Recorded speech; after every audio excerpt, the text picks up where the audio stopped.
Now, as South Africans enjoy the festive season, many are heading to beaches, rivers and swimming pools to cool off and unwind.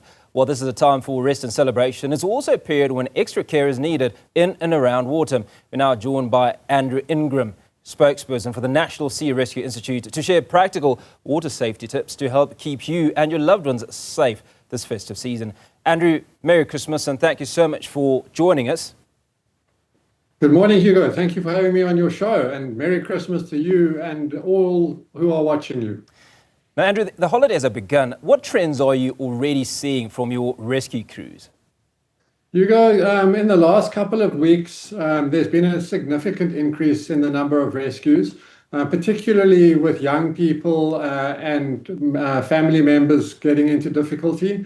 And in fact, today, we're putting out a press release with our Hermanus crew having just rescued a dog.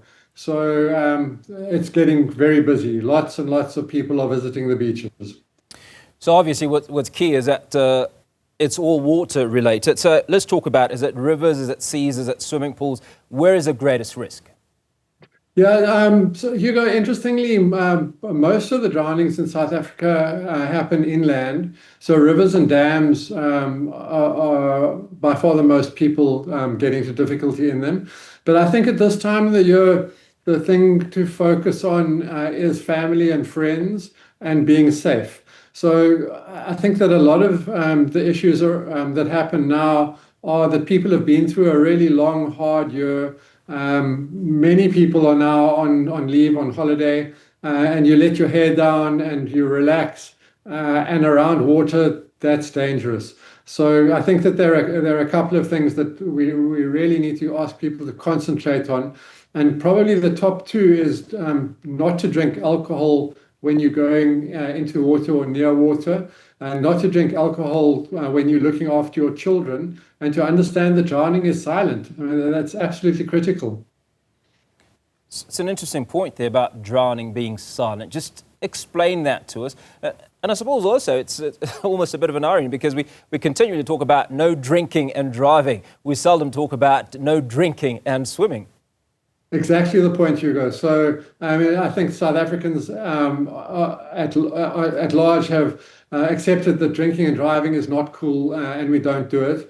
And we need to, it's exactly the same problems with drinking and going into the water or boating or even drinking and being around water is extremely dangerous and can put your life at significant risk.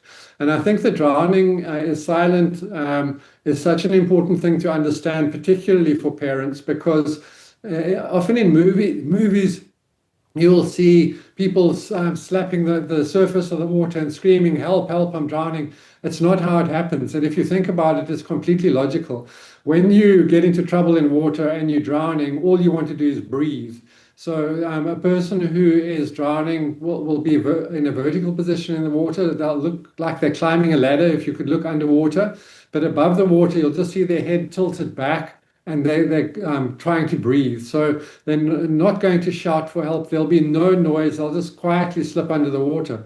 And that's why it's so important for parents and caregivers to be really close to young children in the water, and for adults to go and swim together. I mean, if you look at the masses of people who are enjoying our beaches, it's so difficult for lifeguards to keep a check on absolutely everybody all the time.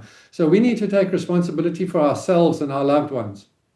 So what does that responsibility actually look like? I mean, some stuff is up to us, right? The rule about swimming between lifeguard flags is well known, but often ignored.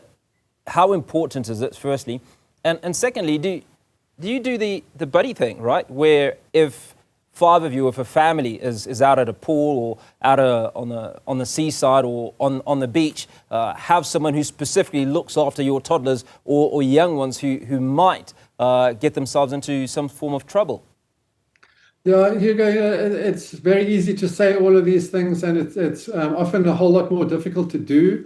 And that's why I think it's so important that people understand the dangers. So us saying go to a beach where lifeguards are on duty and swim between the flags is very easy to say. And for many people that is possible, but for some it's not possible.